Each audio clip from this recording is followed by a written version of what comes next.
I'd like to welcome you to our online presentation today with Natural Habitat Adventures.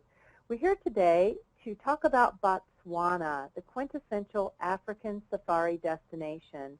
And we're joined today by Kim Nixon. Kim is a veteran guide in the African bush with 2 degrees in nature conservation. He started guiding in Botswana and Namibia 11 years ago, realizing that Botswana was his passion. For the past 12 years, he's been bringing his message of nature conservation and unique Botswana travel that he learned in the field to his North American partners, including Natural Habitat Adventures. And we're just delighted to have him here with us today. Welcome, Kim. Thank you very much. Good evening from South Africa, or good afternoon if you're in North America. Looking forward to a good presentation with you. The aim of the presentation that I'm going to be focusing on tonight is to give you a slight overview on Botswana as a country, to take you through some of the key areas of interest that most of our guests actually travel to, and that areas and same areas into which Natural Habitat focus their journeys, and then to actually go through the journeys that Natural Habitat have developed over a number of years. In fact, their relationship with us on these tours exceeds the last 15 years, and we work very closely together as partners in bringing the message of conservation to the guests that travel with us. I thought I'd start off with a very interesting little slide, and it's just to try and put into perspective for you how large Africa actually is. If you look at the deep red color, which is up in the northern part of Africa as a continent, which is the blue line outlining all of those colors, that's the United States as a country. And for those in North America, you obviously know how enormous the country actually is. And looking at the rest of Africa, you can see how much space there actually is in Africa to fit a couple of United States in there. Where we're focusing today is actually in southern Africa, in a country called Botswana, which is to the north of South Africa, it's to the east of Namibia, and it's to the west of Zimbabwe and south of Zambia. It is a completely landlocked country, and I've circled it in red over there. Botswana is roughly the size of the state of Texas, to give you an idea of size. However, it is very, very sparsely populated. There probably are about 1.4 million people in the country itself. And of those people, the vast majority, in excess of 80%, actually live on the southern and eastern part of the country. So most of the country actually is a pure wilderness area. Looking at Botswana in a little bit more detail, you can see that I've just gone in closer to Botswana there. There are these green lines, and these green lines delineate national parks or game reserves. Now, Botswana has got about 22% of its land area set aside for nature conservation and wildlife conservation. The IUCN recommends that a country sets aside 10% of its country for nature conservation and preserving wildlife. Botswana has 22 in the national parks. In addition to that, and surrounding these national parks are areas that are called concessions. Now, these concessions are for ostensibly completely the same as national parks. They are totally wild and natural, and they abound and abut the national parks themselves without having fence lines. This brings the total amount of land set under conservation to in excess of about 44% as a total percentage of the land area. And that's absolutely incredible for an African country. So what I'm trying to say here is actually something quite simple. The natural patterns of movement for wildlife, the natural systems are regulated by nature and have remained unchanged for millennia. So it is one of the purest wilderness experiences that you could possibly imagine traveling to in Africa. As a country, though, Botswana is a very stable democracy. They've never had any civil unrest. They are a multi-party democracy, and the governing party is the Democratic Party, which has been in power since independence, which happened in the late 70s.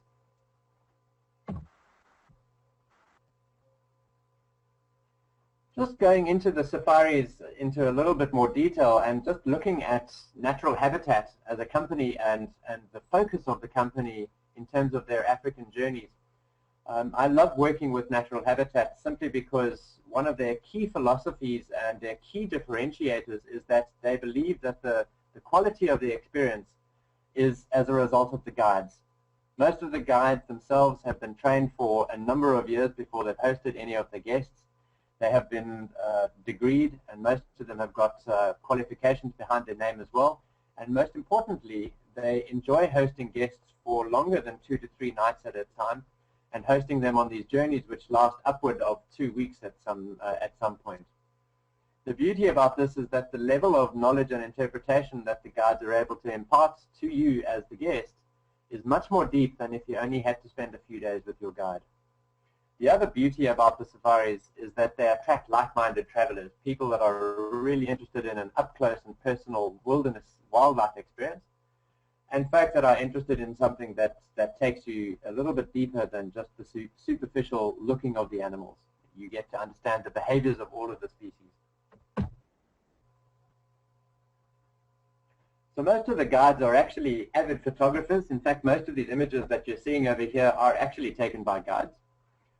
Botswana is a very blessed country in the range of activities that you can do, and the activities on both of the safaris that I'm presenting on are actually represented in the next number of slides. One of the key activities in Botswana is obviously the game drive.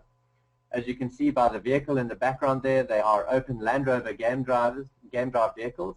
We do have a shade that can go up if it's in the middle of our winter months, which is winter into spring is when our most hot periods actually are. But the beauty about having an open vehicle like this is that you have the 360-degree vision. Everybody gets a window seat, so everybody is able to look around and stretch their gear out and not have to feel like they're cramped in a large truck. Game drives by day are fantastic. Game drives by night are also phenomenal because it brings out the nocturnal species as well. This fellow in the background there is a chap by the name of Dave Luck. He's wearing the Natural Habitat hat. He is one of the guys that work very closely with Natural Habitat as one of the key guides. And he's been working with Natural Habitat for over 10 years, I think. This very aggressive looking fish over here is something called a tiger fish. And it's a catch and release type of fishing in one of the concessions that we actually travel to on one of the trips, called the Jar concession. And this is one of the best freshwater fighting fishes that you can get. But it's a risky affair if you want to get your hook out of that fish's mouth. In the Okavango Delta, boating is one of the key activities, and it's a wonderful activity because you get into the main channels. It's one of the only inland deltas in the world, and it allows you to really have a look at this unique inland water system. In camp, as the photo shows, we don't have electrical fences around our camps themselves. So at times, wildlife do come into the camp and walk through the camp, so it's very important safety, and our guides explain that to the guests, and generally, especially in the evenings, there will always be a guide walking with you back to your room and coming back again in the morning. In the middle of the day, it's generally quite fine to walk around yourself. But as you can see, a very hungry female elephant cow came into camp and was quite close to the waiter's station over there. Guided nature walks. One of the lovely experiences that I'm really fond of and passionate about is nature walks. What I love about it is that it actually gets you closer than what a vehicle will ever get you to an experience. You're on the ground. You feel like you're part of the food chain, and you're actually able to study things that you don't really pay attention to when you're on the vehicle. The tracks, the scats, where the animals are moving, the bird calls. You get a much closer experience to nature when you're actually on the ground walking. Sometimes we get up close and personal. In certain areas, like on the Saviti Channel, you can do canoeing. In the evenings, it's all about the atmosphere, and one of the best things about these private camps, which these camps actually are when you're traveling with Natural Habitat, they're completely private. You're able to sit around the campfire with your guide, have a meal cooked around the campfire with you, and enjoy the sounds of nature, and look at what we call the bush TV, the campfire. One of the important ways, when considering travel to Africa, it's very important to consider the manner in which that you travel. what we've chosen to do on the safari, simply because of comfort and to maximize the amount of time that you have to actually enjoy what you've come to enjoy, which is the wildlife and the wildlife viewing, is to travel between camps by air. The reason for this is that it saves a lot of time.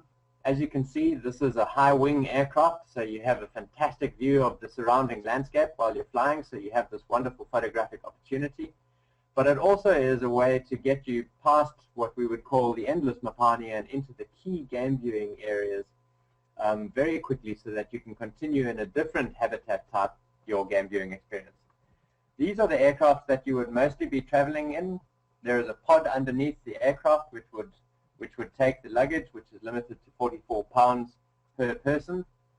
There is the high-wing aircraft with the windows just underneath it that would allow you to have the view. And it is a 10-seater aircraft that is gravel to gravel. So just looking at the two itineraries that I'm going to be going through, the first itinerary is called the Secluded Botswana. This itinerary is a journey that runs for 12 nights and 13 days in total. It is what we would classify as a luxury adventure accommodation style, and there are two very distinct ranges of lodges, which I'll show you pictorially after this slide. What is key, and just to remind you as a differentiator again, we have handpicked the strongest of the journey-based guides to lead these expeditions with you. These camps over here are called classic camps. This camp itself is called River Club. It's up on the Livingstone side of Zambia. It's right there in the Victoria Falls. That's the Zambezi River thundering away on the view out to the front and the right. The camp itself has a very campaign type of style to it, early explorer type of style, slightly colonial if you would classify it that way. It has these rolling green lawns. There are only 10 rooms in this camp, and it is a wonderful way to start your journey, meet your guide, get to understand what the journey actually is going to show you in the days to come, and to ask a whole range of questions. This camp over here is what we would call a discoverer camp. This is down in the Linyanti as well. This camp has only got 5 rooms, but as you can see from these photographs over here, we have specifically built the camp in such a way as to not restrict you in terms of the modern amenities, but to make your tent very comfortable and to allow Africa actually to come into the experience for you. There are doors, there's ensuite bathrooms, flushing toilets, hot water showers whenever you want, and only 5 rooms in the camp. No matter the number of guests on these journeys, we run the safari. That is the main area of the Nyanti itself. It's a very unpretentious camp, very comfortable, and allows you to get really close to nature. This is back to the classic camps again. This is called Jacana Camp, which is one of the camps on the actual Secluded Botswana itinerary itself. This is the way that you arrive at this camp. It's such an amazing arrival to arrive by water. You land by aircraft, you then get onto a boat, and you boat cruise to the front of the camp. And this is what the interiors of the rooms actually look like. It's a very, very comfortable African accommodations, traditionally styled in absolutely pristine, remote wilderness areas. I just loved this photograph. I couldn't resist putting it into the presentation today. That is probably one of the smallest little hippos you'll ever see. I'd estimate that little guy at around about 3 weeks old, if that. He's a tiny little fellow. The second safari that we're focusing on is a safari called the Botswana Explorer Safari. This is a 10-night, 11-day journey.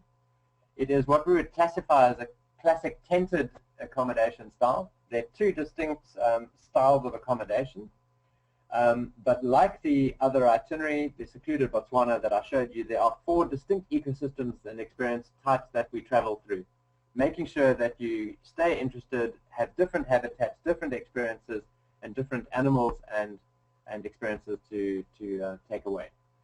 Again, it is guided and led in our enormous private concessions by some of the best guides in our business.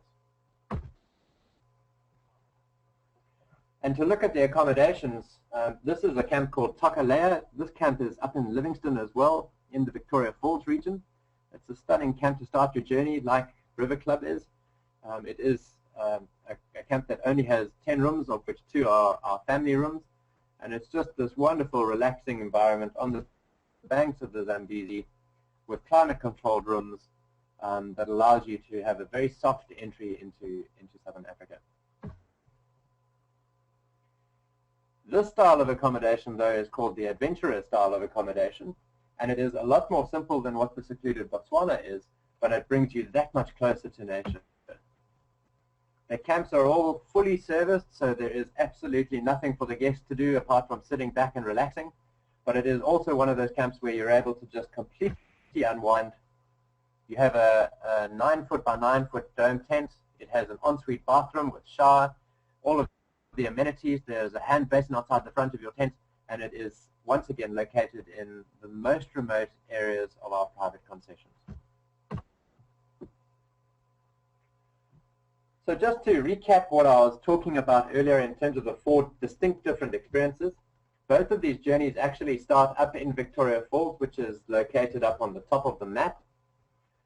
Just further down is a flight of about 45 minutes or so to get down to an area called the Linyanti.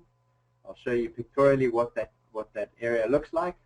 And then after some nights up in the Linyanti, we head down into the Okavango Delta, which is the blue area, which is looking like a fan in the northern part of the country. We have 2 different experiences in the Okavango Delta. They're very, very different to each other. The first experience is the water experience, which is the one that I showed you where you were focusing on the dugout canoes, the makoros, the boating, and the nature walks. And the other is a wildlife-focused game viewing experience in the land area of the Okavango Delta.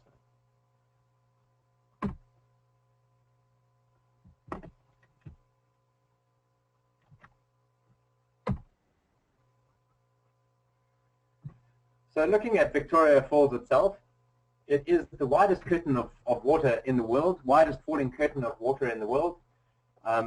If my memory serves me correctly in terms of miles versus kilometers, it's over a mile wide, and it falls roughly about 330 odd feet to the riverbed floor below. It is basically volcanic in origin, and it is a boundary between Zambia and Zimbabwe.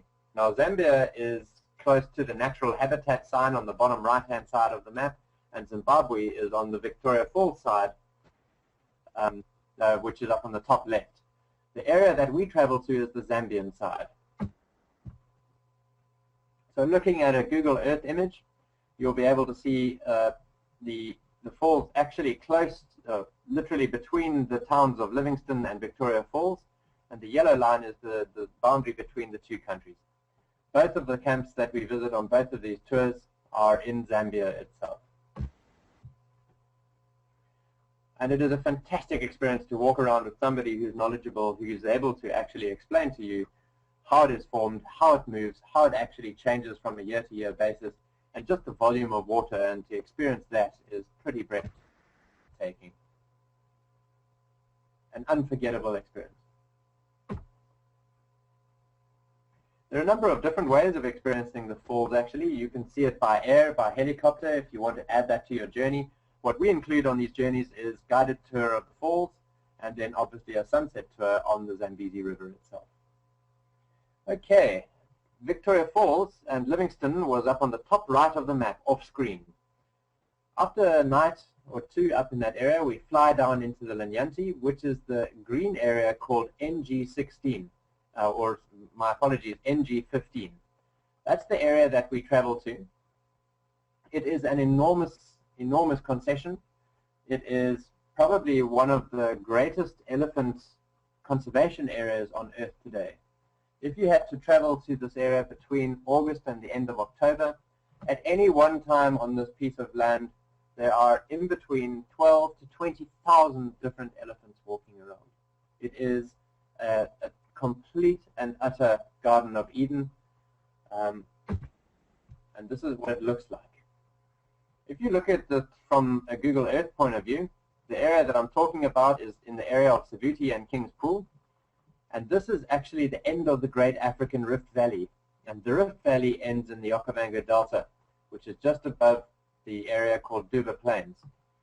And it's barely visible on the ground, but when you actually look at it from the air, this is what it looks like.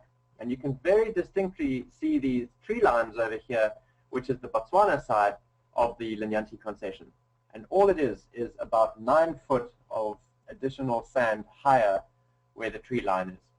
Everything that you can see in that tree line is the private concession that we're talking about, the Linyanti. Lots and lots of elephants. This little elephant over here, this little calf, been walking a long time. You can see he's a young elephant. Towards the end of the dry season, he's a little bit thin by the look of things, and is probably around about 7 months old, 6 to 7 months old. As you can see, he has to drink with his mouth because he hasn't learned how to use his trunk yet. This image is actually the Savuti Channel itself. This is the photo that makes me think that this is the Garden of Eden. You can see a couple of elephants moving through the channel itself. And once again, on both sides of the channel here, it is our private concession. It's not only about the elephants, though, in the Linyanti. There's a lot of other wildlife. These are giraffe and Birchall zebra. There's very good predators in this area. Excellent lion. Some baboons. Always a good thing to travel around on your mother's back like that. Gives you a good vantage, a nice back rest. Fantastic leopard are up in this area as well. And phenomenal birds as well. Botswana is blessed with around about 400 odd species of birds, which in the time of the migrants is actually buoyed all the way up to around about 450 odd species of birds, and sometimes even recorded higher. These birds themselves are carmine bee-eaters. They are intra-African migrants, and they come down and they nest in these riverbanks, as you can see. Cheetah are also up in this area, and just are spectacularly beautiful animals. So what we focus on in the Linyanti area, which is that area around the Savuti that I showed you just now, that focuses mainly on the game viewing experience. So we've done the waterfalls of the Victoria Falls, we've moved across into the Linyanti, and we've had this fantastic wildlife-focused experience, which is mainly by game drives by day and by night, and nature walks at certain times of year. From there, we take a 45-minute to 55-minute flight down into the Okavango Delta, and we travel directly into what we would call the water experience. And we've done that quite specifically to allow us to actually have a slightly quieter wildlife-focused experience to allow you to get the quintessential solitude, quiet, and peacefulness of the Okavango Delta. This is what the Okavango Delta looks like in the permanently flooded areas. It's extremely slow-flowing water. It's been filtered by thousands of square miles of papyrus, which is what the majority of the vegetation is in this photograph. This water has traveled for around about 6 months to get here from the highlands of Angola, and it is crystal clear. You could stick a glass in there and actually drink the water, and it would be quite safe. What you can see from the photo, though, is that there's not a lot of land where there's the water. And if you look at the second image over here, you can see when there is land, there's actually very small little islands. So the focus of our experience here is actually on the water. And the two ways that we focus on the experience is by Makore, which is the traditional transport style of the Botswana people, which are the local Setswana tribe that are the majority of the tribes people in Botswana itself today. And it is a very, very quiet and peaceful way to travel. Fortunately, we never bump into these guys when we're on the Makore. That's because we're always in shallow water. These are hippo. These aquatic adapted animals are called red lechwe, and these are one of the few antelope species that you see quite frequently when you're in the water area. Sometimes you get to see some elephant herds that come out into the open, but a lot of our experience will actually focus on the smaller parts of Africa. This actually is a painted reed frog. I would say that in terms of size, this frog would be about the size of most people's thumbnail. This tiny little bird over here is called a malachite kingfisher. He's one of my favorites. He's an absolute beauty. He's tiny. He's only around about 3 inches tall, if that. And this magnificent owl is something called a Pell's fishing owl. His wingspan is probably in the order of about 7 to 8 feet wide, and this is an owl species that fishes at night. This beautiful raptor over here is called a battalier eagle. Its new name is the short-tailed eagle, and you can see the talons actually poking out the back of his tail. And believe it or not, this is not a hunting eagle, this is a scavenging eagle. And this is the national bird of Botswana itself. This is the lilac-breasted roller. He just is stunning to look at. Mauve, green on his head, tan colors on his back, and these emerald blues and turquoise blues on his flanks. So after we've had a couple of nights in the water experience, we then head across into the land experience of the Okavango Delta, which once again focuses on the wildlife experience. So there are two very, very key areas that are focused on wildlife. And what you can see from these aerial images, and the reason I put them in, is that there is suddenly a lot more land and a lot less water. You can see from this image that while there is a receding floodplain in front over here, but in the background there is this enormous island. And what these areas do is they seasonally flood, depending on how the waters have arrived from the rainy season. And quite surprisingly, the Okavango Delta is at its wettest time from around about the beginning of April all the way through to around about the end of September, exactly at the time when there is the least amount of rain in Botswana. Our rains arrive between November and March. So once again, this is where we start to see some incredible wildlife.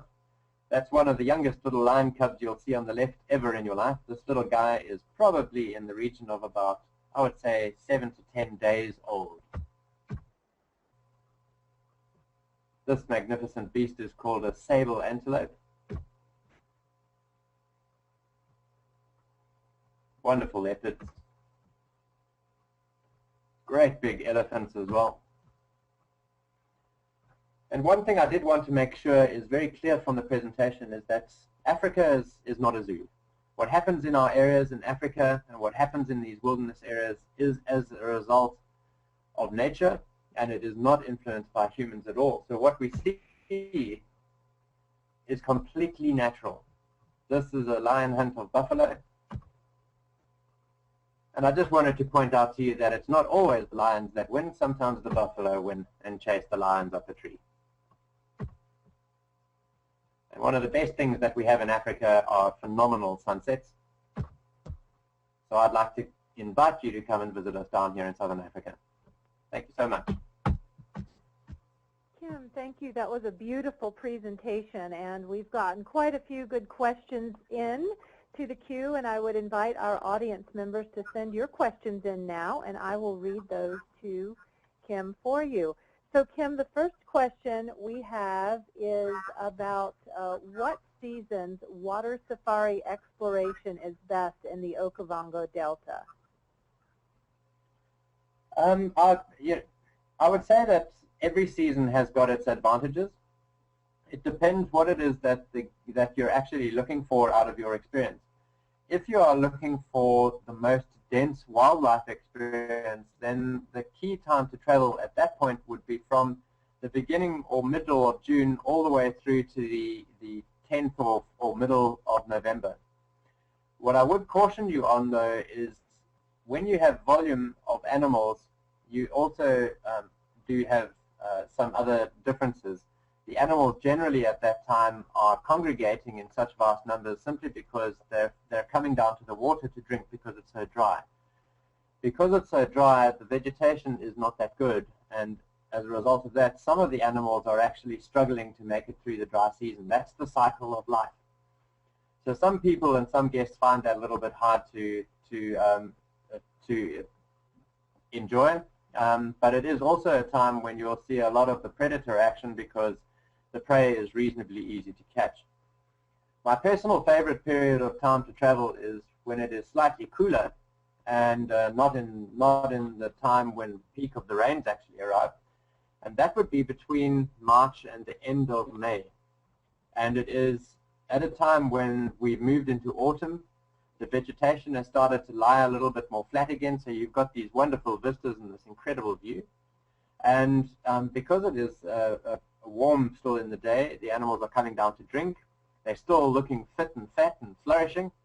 And it is a very vibrant time to actually travel. The other time to consider traveling is obviously what we would call the summer season, which is when we get our rains. Now, when we talk about rains, and Botswana as a total gets between 10 and 15 inches of rain in the areas that we are talking about now. And basically the showers are once every 2 to 3 days, and they last for about 35 minutes to an hour or so, depending on the type of storm. This is a time when the vegetation starts to grow again. And when the vegetation starts to grow, then that's a time when all of the herbivores, the herbivorous animals that eat this vegetation, drop their young. And so if you're interested in seeing the babies, then the very best time to travel is between the middle of November and the end of March. I hope that answers the question. Yes, I think it does. Thank you very much. The next question we have is about concerns like mosquitoes, malaria, cholera, etc. Are those a concern when traveling in Botswana? I think the very first thing to say about bugs and those that bite you is I can, from first-hand experience, promise you that more bugs have bitten me in North America than those that bite me in Southern Africa. And judging on the experience that you probably have as the listeners, it's a good question to ask. The reality on the ground over here, though, is that because this system isn't polluted and is completely natural, there is a range of predators, and they keep the insect loads very, very low. Malaria is not at all prevalent in any of the areas where you're traveling, simply because you need humans as a vector to help to move the malaria parasite. And most of the areas that we travel in are absolutely remote. They are, some of the concessions that we have are in excess of 150,000 hectares, and there's nobody living in there, and we have a maximum of 50 guests on this piece of land. And as a result, malaria isn't able to spread. There's no yellow fever requirement in Botswana itself, but we do advise that you do consult with your local travel council or travel authority, travel medical authority, to get their advice as to what you should be doing in terms of drugs and prophylaxis. Very good. Thank you. Now, on these safaris, is there an opportunity to meet any of the native tribal peoples? Absolutely. Many of the guides actually are from the local tribes themselves. Because Botswana is such a remote country and the areas where we travel to is so remote, there are no real villages that we have the opportunity to meet in Botswana. But in Zambia, on arrival, Natural Habitat have included this fantastic experience to go up to a village called Simonga Village. And what we do is we go into the village over there and we have an afternoon to engage with the people and to actually spend time with them to understand what it is that they do, how they live, and to get a sense for the people in the area. Okay, wonderful. That sounds just wonderful. And then a question here about camera suggestions. There's so many beautiful photographs that you shared today. Do you have suggestions on what sort of equipment one should bring when they travel to this area? Absolutely. And I suppose this is quite a subjective question, and we could discuss it for many an hour. But my personal preference when coming to Southern Africa is to carry three critical things. The first and most critical piece of equipment to bring along with you is a good set of binoculars. You don't want to be sitting with a tiny set of binoculars where you're unable to see a bird up close or unable to see a predator that's moving over a channel. So you'd want to have a good set of binoculars because you never know when you might need them. The second and third thing to bring along with you is a good camera. And I always think that it's good to be prepared and bring a number of spare batteries with you. The kind of magnification, the size of the lens that I use is a 70 to 300 mil lens. I generally find that you're still able to balance and stop it from vibrating with vibration control on a 300 basis with other people moving around in the vehicle. And the other lens that I usually travel with is a wide-angled lens. Don't sell yourself short on memory cards as well. Please make sure you over-cater on the memory card, because you will take more photographs than what you initially thought you would. Okay, good, thank you. And would you recommend the Botswana safaris for children? If so, what ages would you say were appropriate? I do recommend the Botswana safari for children. I think one of the best family safaris would actually be that Botswana Explorer Safari. And the reason I say that is because it gives parents the best of both worlds. It gives the parents a sense of luxury when they're in the more luxurious camps. But then when you move down into the fully serviced camping style, which is the dome-tented style of camping that I showed you, it gives the children an opportunity then to really get up close and personal with the staff. There's all sorts of local staff there, so they spend a lot of time with them. They get to play around the campfire itself, help with some of the cooking, get involved with some of the camp chores if they want, and just have a really good fun natural experience. One of the specialities of natural habitats is tailor-making journeys. And I think it's a very, very important point to raise, is that these journeys over here are flagship safaris for natural habitat, and we have made sure that these journeys are extremely well tailored to guests that travel on them. But for families, should the dates of these journeys not actually work well, or the itinerary isn't exactly what you would like, the specialist travel consultants at Natural Habitat are easily able to sit down with you and to craft an itinerary which would be in your budget and definitely within the range of experiences that you would like to experience with your family at an affordable rate. Okay, thank you. And we talked quite extensively about best time to travel and weather and all of that, and you recommended November to March, but there was a question about what the weather would be like at the end of July. And July is actually just going into the middle of winter, so middle of the day temperatures are very comfortable. You'd be walking around in a pair of slacks and a t-shirt, quite comfortable. But the temperature would drop reasonably quickly at nighttime, and in July it could get down to freezing point at night. Generally in Botswana it never goes below freezing point, so it's a little bit nippy, and then as soon as the sun comes up in the morning, that disappears.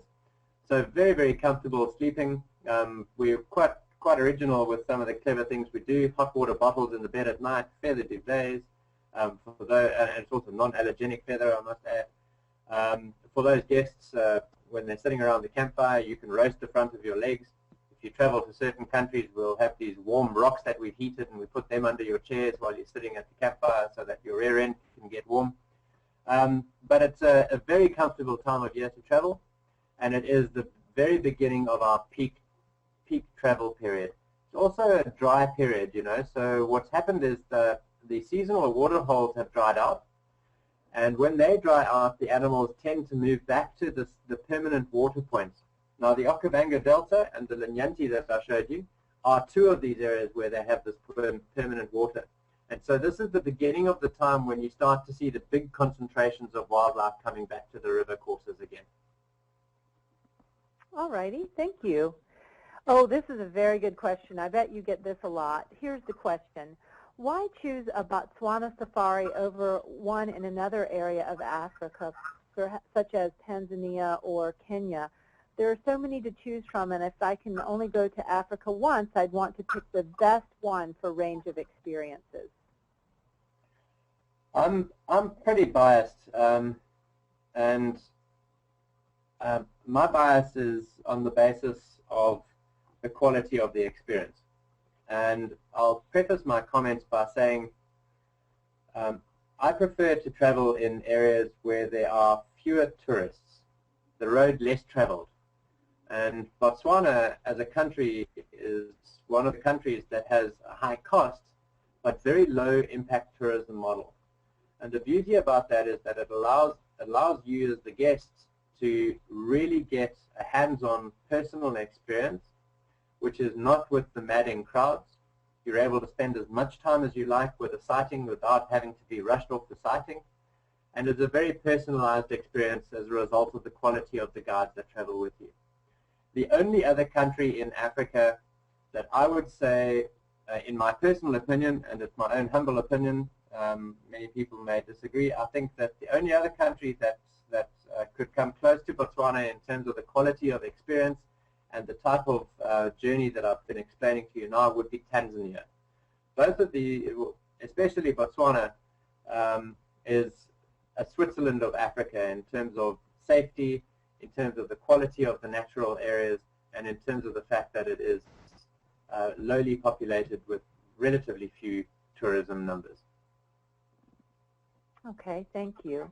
Well, let me put it to you this way. I studied 2 degrees in South Africa. I am South African. I went to Botswana because when I was studying, it was known as the Mecca of African conservation. And I thought, oh, if I can just get there for a couple of months, I'll be happy to have seen this paradise. Well, I got stuck guiding in Botswana for nearly a decade. That's how much I fell in love with the country. And that's the real problem of Botswana, is that it is completely addictive. It sounds like it. Wow. So there's a question here from a guest who is scheduled to go on the photo safari. And so he's wondering how that differs from the regular safari. Well, the main differentiators on the photo-based safari is that you have got a guide who is going to not only spend a lot of his time focusing on ensuring that you get to certain sightings, but also on ensuring that you get the right kind of input and positioning of vehicles and assistance to ensure that you walk away with some of the best photographs possible. So it's a number of different things. It allows you to bring more equipment. It allows you to focus more on that which personally interests you, but it also allows you to ensure that you have learned guiding, especially with regards to the photographic side of the safari. Okay, thank you. Question here about getting to Namibia, transportation and air and so forth. What is involved with getting to Namibia? I think the first thing that I'd say is that by and large, traveling between Namibia and Botswana is very difficult. And the reason it's very difficult is because airlines in Africa, I think, in many ways are retribution for colonialism. They're out there to put a dampener on your day. But Natural Habitat have this incredible safari which combines Namibia and Botswana, and we combine it with private aircraft charters. We have a fleet of 50 aircraft. And so what we do is we move the guests between Namibia and Botswana by these private aircraft. If you are traveling on your own, what I would not recommend you do is to fly between Windhoek, which is the capital of Namibia, and Maun, which is the gateway to the Okavango Delta in Botswana. Even though it is a dogleg, I would really suggest and highly caution you to fly from Windhoek to Johannesburg, schedule an overnight in Johannesburg, and then from there, if you're flying on normal regional African air carrier, up to Botswana. We have found that the scheduled airline flight between Namibia and Botswana is very unreliable, and they often cancel it the day before it actually is scheduled to fly, and that leaves many people stranded. Okay, yeah. So there's another question here about airlines and whether there were any low-cost airlines coming into Botswana from any of the nearby cities or countries. There aren't any low-cost airlines themselves. What I would say, though, is that there is a new player that has moved into Botswana with regards to flying, and flying into Maun, that is. and it's South African Airways, except it is a division of South African Airways called South African Express, South African Airways Express. And the flights are more reasonable than what Air Botswana would be, and more comfortable and very well serviced themselves as well. Okay, great. Now, this is the last question I have in the queue, Kim. It's about pricing for these safaris. Where would one go to find out more information on pricing and departure dates? Well, the easiest place to look would be on Natural Habitat's website. That would be nathab.com, nathab.com. And then from there is a click-down menu to the various countries, which will then take you through to the various safaris in Botswana and Namibia, or whichever country you choose that Natural Habitat operate within. And you'll find the pricing and departure dates within that that website over there. Alternatively, please do contact Natural Habitat directly, and they have a team of people who are personally experienced in traveling to Africa. I've had the privilege of traveling with many of the people from Natural Habitat, and they pride themselves on their personal knowledge of the destination. Excellent, thank you. All right, we had one last question slip in here, and so we'll ask this one before we officially close our presentation. Is Air Botswana reliable and safe? Air Botswana is reliable and is safe. Good, thank you.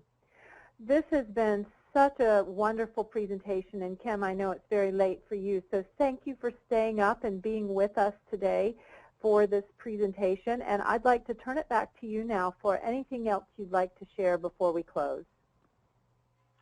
Thanks very much. I really appreciate everybody's time. It was a wonderful presentation. I had a good time putting it together today. It really reinvigorated me in terms of the passion for this country. This is real Africa. It is as true and as authentic and natural as it will get, and it will leave an indelible imprint on your soul. Thanks very much for your time.